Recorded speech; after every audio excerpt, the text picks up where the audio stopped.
Monday evenings off the ball. Coming up, we're talking UFC 229. Mark Raimondi from MMAfighting.com will join us. Kevin Kilban will be on the football show running the rule over Liverpool City, and Jose Mourinho and Manchester United's great escape at Old Trafford at the weekend.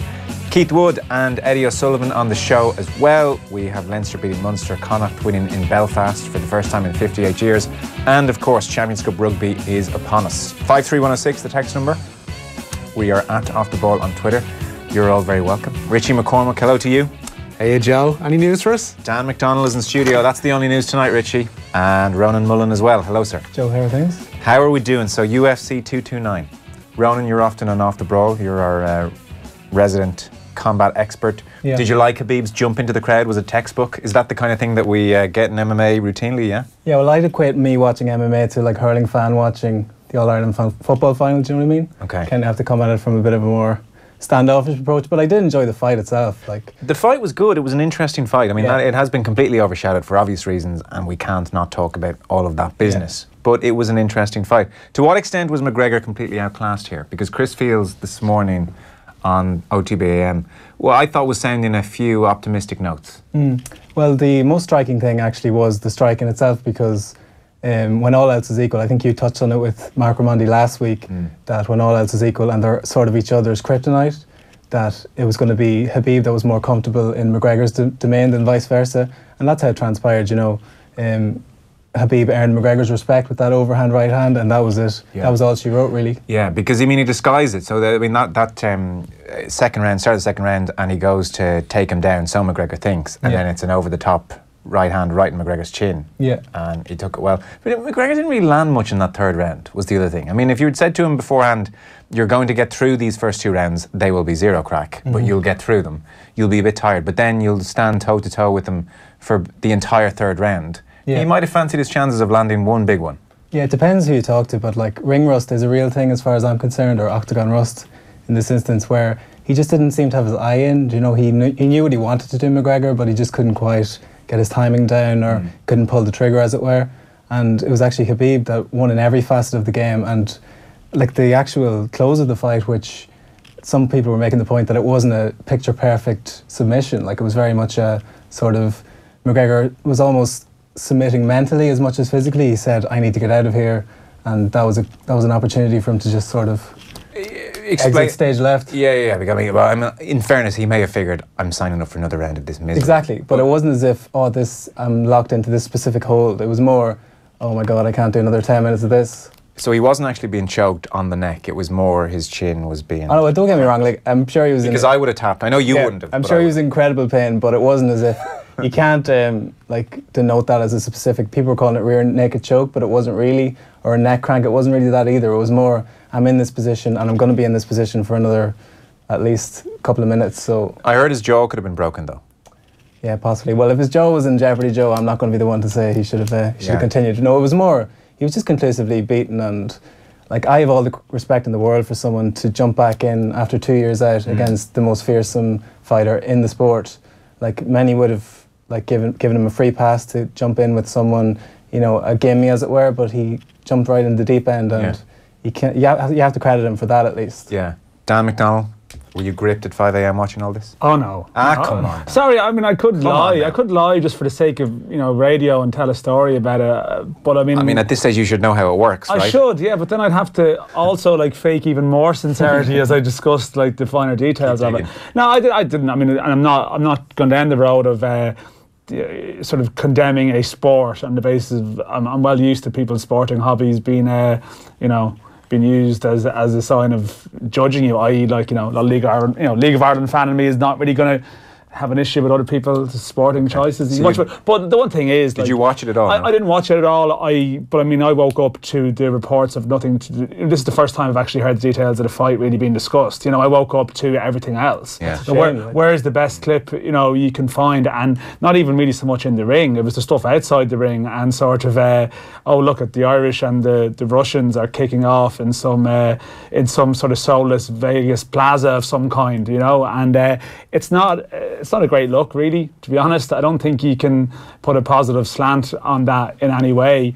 And I mean, it's obviously tied in with the the beauties of fight promotion, and it's obviously led to these tensions spilling over that I think are off-putting for a lot of people. You'll probably get text messages going, you know, and input from people, and you probably did yesterday, of people swinging in every direction with that. There's people who are obviously offended by even that being honed in upon as the main thing, and then there's others who just step back and go, this isn't the sport. I mean, Eamon Sweeney had a piece in our paper today, sort of pretty strong about, you know, not being a fan of MMA at all, and this is what it is. And again, I don't want to go down there with myself, but when you have events like Saturday that turn into that, then of course you're gonna have that commentary. Yeah. But Mike Tyson, who I think we'll all agree is the arbiter of high class in combat sports, he said it was unimaginable what happened.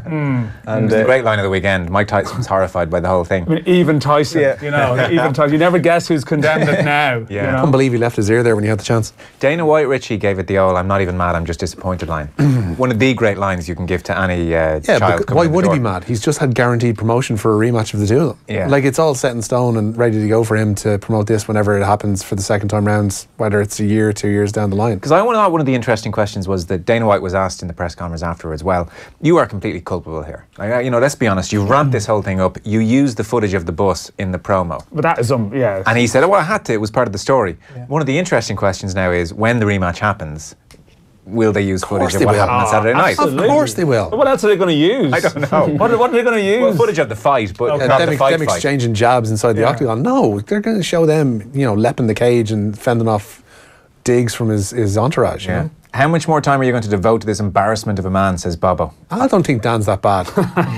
I would think a considerable amount, unfortunately, Bobo. You can't defend a rear naked choke with your chin. You're supposed to use your hands to stop the choke. It's still a rear naked, lads, is a text in. Yeah, I'll give in to his superior expertise on that one. Okay, well, we don't know if he necessarily has superior. Deathly silence from this side of the room to that point. Dana, your technical analysis of the rear naked choke? Rear naked choke, no, so, not a particular move I'm familiar with. Yeah, I mean, it's extraordinary stuff. You know, it's never dull, that's for sure. And we're going to talk with Mark Raimondi around 7:30. Football show will feature some Kevin Kilbane goodness. So, I mean, we all expected the game to be a game for the ages. In the end, Pep Guardiola said, well, I had to shut down the game. Liverpool are the best counter-attacking team in Europe. I still didn't think it was a bad game as such. The drama, obviously, was at Old Trafford. This is, it's one of those games that people describe as absorbing, you know, which is sometimes like a slightly more intelligent way of describing something that was, no, it wasn't boring, it was interesting, but there was definitely a flatness to parts of it. I think particularly in the first half you were expecting it to ignite. So it's like when you watch this game and you're always expecting it to ignite at any moment, and it doesn't happen. And you're left with that sort of niggling sense of frustration rather than maybe analysing the game coldly and saying maybe it wasn't that poor. And I think that was the point from some of the coaches afterwards. I think it was a Pep afterwards saying it was a really good quality game, he felt, or words to that effect. But yeah, I think was it Nathan yesterday who gave it the old "this is going to be good" sell on Twitter, and then had to sort of retract his comments a couple of, and it just goes to show you can never, you know, sometimes that familiarity with great teams leads to this, that, you know, the better they get, the more they're capable to neutralise each other. Yeah. You know? Well, I mean, who could have predicted really that Pep would have Kyle Walker and Mendy just sit back, Trapattoni style, don't even dare go forward, you know? Yeah, and I mean, my only thought in the game is that, I mean, we'd be having a very different discussion if Mahrez just sticks away that penalty. Mahrez. Pep has apologised. Pep has apologised because Jesus was going to take it. He's taken a few last year. But when you think of that, you know, some of the things we've said about the teams this season, and more particularly what we've said about Liverpool this season, that they could be the team to challenge. I know they've had a difficult fixture list, and that's one of the points, but like, they were completely neutralised on their own patch, and then their rock-solid defender, who is like the key, was guilty of a rash tackle to give away a penalty with 3 minutes to go in a top two, you know, notionally a top two clash. If City step up and stick the penalty away, they're missing De Bruyne. You know, they're not maybe at concert pitch either. Yeah. And they sort of came and it would have been the classic sort of not quite the smash and grab, but sort of in that sort of ballpark. In fact, it wouldn't have been a smash and grab because they actually controlled periods of the game and were the better side as well. So it could have told us a lot more if that penalty stuck in. Now we're left in a bit more of a limbo, analysing the stalemate afterwards. Pep's argument, by the way, was that Mahrez strikes penalties beautifully in training all the time. And I guess clearly it is a different thing. He's missed 3 in his last 8 Premier League penalties. It's kind of hard to believe his record is just that bad. Yeah, just before the penalty shot up, didn't they have the graphic? And it was like balls in various parts of the screen, but not necessarily between the posts. You know. And I mean, I know Jesus was unhappy, and his own record isn't top class either. Yeah. But I mean, it was a spectacularly bad penalty. Yeah, and then finally, for the time being, the Manchester United game was obviously amazing drama. Their fixture list now coming up is Juventus, is Everton, then it's Bournemouth away. Sorry, Chelsea before Juventus. Chelsea, top of the table Chelsea, then Juventus, then Everton, then Bournemouth away, then Juventus again, and then to round it off, if he's still somehow at the club then, Mourinho, Man City. Yeah, does it change anything? No. I mean, that's the thing. I know obviously there was a story that it looked like he was toast, and that came from someone who covers the Manchester beat. It was on the Mirror on Friday. Yeah, and like someone who covers the beat pretty well. And with these things, it may not be bang on in terms of where it happens at the time, but there was details coming out. There was another piece to do with staff changing their phone numbers or changing private numbers. Right. Because they're preparing for something coming down the track. So it may not have been right at the time, but that doesn't mean it's not going to be right within a month. The really interesting thing, so plans are in place. Mourinho comes out and gives it the old, I'm being manhunted by Rio and Scholes. And, that's all over the papers yesterday. He has totally won the war with the crowd, Mourinho, against all odds. For a man who plays such brutal football and has been nothing but toxic in that club, the fans, when they were 2-0 down, started singing, not the greatest chant in the world, Jose's right, the board is shite. That was the chant. It rhymes. It does rhyme. It's rule number 1. And Ed Woodward's sitting there uncomfortably. So he's got the crowd with him. He's got Gary Neville as well with him, actually, which is fairly crucial, versus Scholes and Rio, who are having a go at Mourinho. So it's extraordinary, really, that he's managed to keep Old Trafford on side, I think. And they still played appallingly for like 70 minutes of that game. I don't know how he's managed to do it. But I think when a team is struggling and naturally fans are struggling to grapple with the fact that United are patently inferior, particularly to Man City at the moment, and like Mourinho sometimes hits the buttons that fans want to hear, that we don't have the budget, we don't have the players, I wanted to improve, because nobody loves anything more than a new signing. Like, fans love a new signing, and Mourinho has consistently gone out there and played the game that, well, my hands are tied here, I would love to be signing A, B and C to solve this problem. And also, I mean, there is a lot of hardcore Manchester United fans would have huge reservations about the ownership of the club and the board of the club and their strategies. So he's hitting a lot of the right buttons to get them on board. It doesn't mean that he's right in terms of his own position. He still prepared a team for a crunch game that went out and it was 2 down to Newcastle after 10 minutes. And they did come back against Newcastle, a club that's as troubled. And as last week, Mike Ashley, was he not giving fans a V sign outside a restaurant? Like, that was the Newcastle talking point last week. So it's not as if they've come back and beaten Man City or Spurs or Liverpool. No, lads, was I the only one slightly impressed with just how much energy Khabib had after the fight? Hops the fence, 2 foot tall, and starts Royal Rumble style scrapping the crowd. That is what you call proper physical conditioning, says Sean and Carlo. Although somebody else asked, seriously, lads, are you on a commission to plug this nonsense? What next? Cockfighting? We've already covered cockfighting successfully with Paul Rouse and less successfully with Roy Jones Jr. We just need a really high-profile Irish... Go for the hat-trick shot. Oh dear, no, I'm done with cockfighting. Never been raised again. So let's start the news round, which is brought to you this evening with Screwfix.ie, championing the trade with a choice of over 20,000 quality trade products. And there is domestic action, Richie. Yeah, we're looking at handsome Peter Collins down at Turner's Cross tonight, because Cork City are aiming to reach a 4th consecutive FAI Cup final this evening. The defending champions welcome Bows to Turner's Cross for the replay of their drawn semi-final. Rob Cornwall and Danny Grant come in for the suspended Bows pair, Dan Casey and Daniel Kelly. And Cork boss John Caulfield is wary of a Bows side that may feel they have the shackles off away from home. Sometimes for them, the fact that maybe there was so much hype in their home game, maybe they felt in the first half, they said they didn't play as well as they thought they could have. So we'll see, but a cup semi-final goes right to the wire with the extra time and penalties, anything could happen. But what we must focus on ourselves and make sure that we can give the performance that we've given for most of the season. And while we went through a rocky patch the last 10 days, we've got back to basics, and we need a big performance tomorrow night, and this is where it is. Is Caulfield under pressure? I think so. I mean, I don't think he's under pressure to the extent that his job is on the line, but he's under pressure to the extent that that it has become a talking point, and pieces either in support of him or against them are being written. I mean, the Dog have won the league with 3 games to spare. But, well, in reality, they won it with more to spare, but sort of officially with 3 games to spare. And Cork haven't played well at a key point of the season, and there's been some talk of unrest with players. So he's definitely facing into a big winter, and the cup is quite important for him.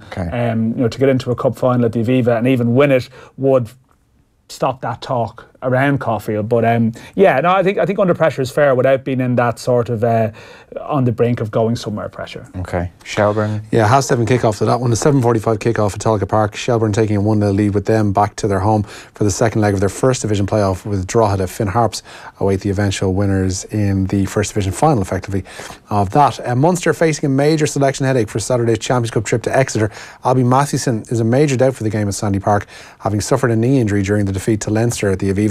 With Conor Murray still sidelined with a neck injury, Johan van Graan may only have Duncan Williams available to fill the scrum half role. Munster yet to win away from home this season, and it's something Van Graan is keen to put right. Yeah, look, we're well aware of it. We're working on it, and I thought our composure over the weekend was pretty good. Going down 14-0 to that penalty try, and good try from their blindside attack. And it's pretty tough games these, and they've been brilliant in the Premiership, and they were very good over the last few seasons. So we're well aware of the task that awaits us at Sandy Park, but also very excited. It's the first time that Munster will play Exeter in the Heineken Champions Cup, and it's a game that we're looking forward to very much. Jameson Gibson Park is Leinster's chief injury worry for Friday's Pool 1 meeting with Wasps as the RDS. The scrum half rolled his ankle on Saturday and will be assessed as the week progresses. However, Jordan Larmour is back in contention, having missed that win over Munster with a hip injury. It does mean, though, that James Lowe then is pretty much guaranteed to be involved in European action. Obviously, last year they had to pick chop and change Fardy and Gibson Park on the bench. So if Gibson Park is out, then James Lowe, with his 14 tries in 17 Leinster matches, 53 metres at the weekend, more than double anybody else, and 2 tries, will be in. And he's just so exciting, you want to watch him play. And then Scott Fardy will be in as well. There's a text in. I'm not a UFC fan. Excuse me. This was the 3rd fight I've ever watched, but I thought the fight and the fights after were a bit of crack. Since when did we all get so pious? The feeling that anything could happen reminded me of the international rules game when they were good back in the day. I mean, is anyone outraged by what happened at the end? Really outraged, horrified? No, like the ending sort of, Khabib was sort of, underwhelmed by his own achievement, it seemed. Like he was like, oh, is this it? I think he wanted a bigger moment. Is this all there is? And he was looking around for validation, and he sees Dylan Dennis giving him, chip or whatever, and he says, okay, well, you're getting it now. So that was it. It was sort of spur of the moment. I think we spoke about it earlier, that ground and pound in the second round seems like the ideal way for Khabib to win that fight. Yeah. And if it had ended there, he would have been like, right, I've proved my point here. He would have almost vented. Exactly. Whereas he had almost too much energy left in the can, and I think he felt it would be a more satisfying feeling. Yeah, exactly. At the end, and then he is your man screaming at him in the corner and just flips out again. Yeah, but if you want can't to be go into the crowd. I appreciate that. If you're horrified, you need to be consistent in terms of being horrified. Is Eric Cantona flying into the crowd? Was that dreadful? Yes. If we watch footage of a club GAA match and there's a brawl going on, is that dreadful? If you think that this is theatre, then you're not horrified by what happened at the end. But if you think that this is sport, then the precedent whereby someone at the end of a sporting match hops into the crowd to have a go off someone, and one of the protagonists is struck from behind by someone coming in.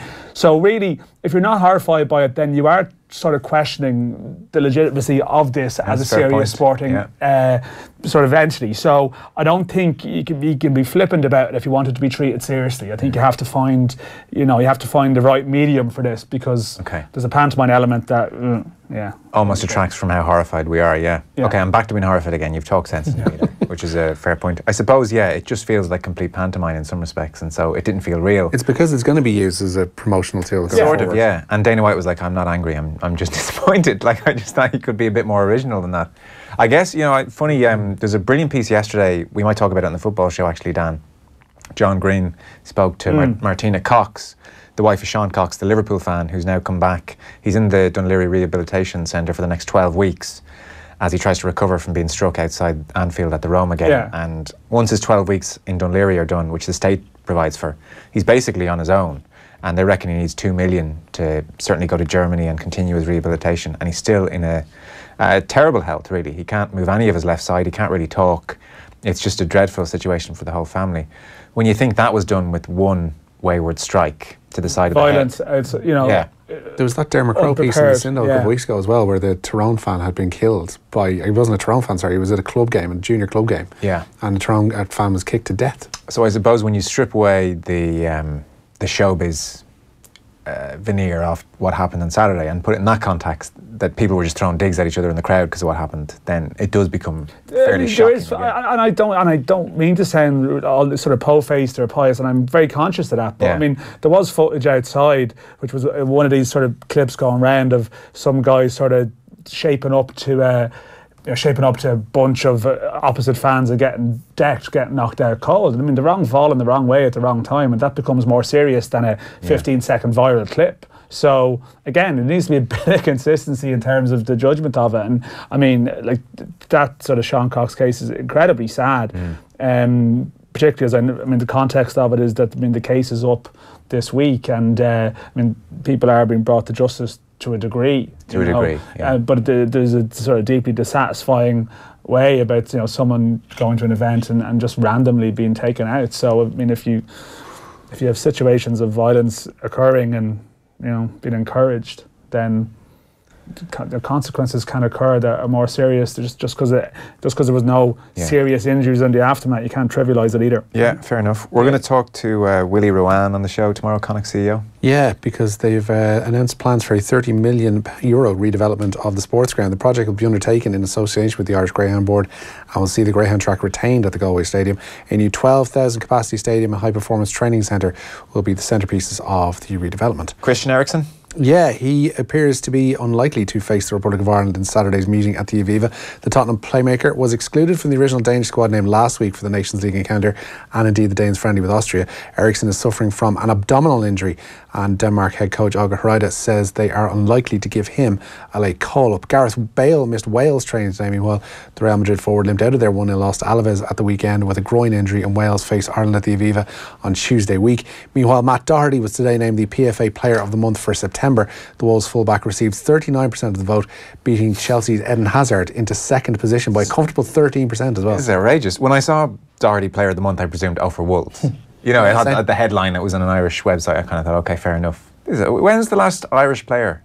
Well, this is PFA Player of the Month. But was this a fans vote or was it the PFA players voting? I think there might have been. Yeah, it's done the same way it's always been done. No, I'm not 100% sure. Have they ruined this now by letting the fans do it? Yeah, I think they have. Right. Yeah, I think never let the public vote on anything. This is the problem. It's like Mo Salah winning the Puskas Award, for basically a tap-in. Well, it was a tap-in, but compared to the other stuff. But it's still like the fact he was shortlisted or in consideration. I mean, it doesn't take. The fans voting is going to ruin it. There's just going to be campaigns. I don't think there is a sort of a player of the month as such in the Premier League. There is. Yeah, I'm not sure if there's a player and a manager of the month without fail. Yeah, but it's whole manager of the month curse. But whether or not the players are polled. Yeah, it's not the players, but I just thought it was a panel. This was a fan vote. No, this was a fan vote. I've got word on who the last Irish player was to win it. Stephen Ireland or something like that. Kevin Doyle. 11 years ago.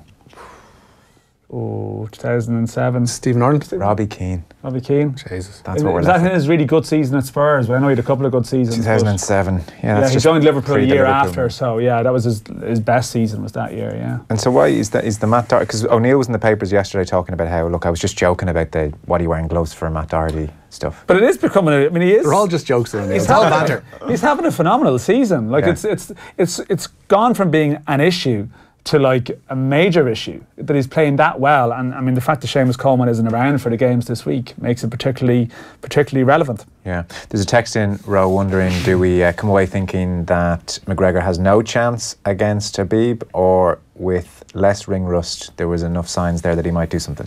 Yeah, I'd say definitely the latter. Like there's no way he's not going to improve his ground game, so it's not going to. And he's going to spend at least 3 rounds on the ground. No. Yeah, I think it's going to be more hammer the hammer. Make sure. Get your striking as fine tuned as you can in the first round and try and knock him out. Like he just, as I said earlier, he didn't have his eye in, and it never seemed feasible that he was going to land the big shot. Yeah. I think another 6 months or a fight in the interim, he might be just that better equipped. Okay, we'll talk to Mark Raimondi very shortly. We are celebrating, by the way, the return of the Heineken Champions Cup. Very special live show at University Concert Hall this Thursday. This Thursday, a few days' time, in Limerick, 11th of October, in association with Heineken Rugby Club. It is a sit-down with Ronan O'Gara, which will be really interesting after the season he's had down in New Zealand, alongside Brian O'Driscoll, Keith Wood and Nathan Murphy. Completely sold out, but tonight we're giving away a pair of VIP tickets, so you can win best seats in the house with a meet and greet with Ronan, Keith, Brian and Nathan, I think would only be fair. To be with a chance of winning, just identify our Champions Cup mystery voice who refuses to do an Irish accent despite having an Irish mother. I won't do the Cork accent. I won't do the Cork accent. We know what that is, do we? Yeah. Yes. Just about, though. Yeah. Yeah. We'll give people one more blast. I won't do the Cork accent. Text your name and answer, 53106 for 30 cents. We'll announce the winner later on in the show. Bear in mind, an over-18s event only. Visit drinkaware.ie. The latest Off the Ball Road show in association with Heineken Rugby Club. Back in a second. Off the Ball on News Talk. Thanks to Screwfix.ie. Championing the trade with a choice of over 20,000 quality trade products. The Pat Kenny Show. On tomorrow's programme, as well as all the breaking news, as we count down to Budget 2019, our tax expert on what it might mean for your back pocket. From Snapchat to Saffron, social media star James Kavanagh and his partner William Murray on their new cookbook, and dermatology expert Celine Daly will be here to answer all your questions. Get in touch by emailing patkenny@newstalk.com. The Pat Kenny Show. With MasterCard. Tomorrow morning at 9. On News Talk. The Republic of Ireland take on Denmark and Wales in the UEFA Nations League on October 13th and 16th at the Aviva. Secure your seat with an FAI season ticket, including entry to special events, exclusive promotions and competitions. It's time to get mad serious. It's time to get your FAI season ticket. Get yours now at FAIseasontickets.ie. When you're a first-time buyer, it's first things first.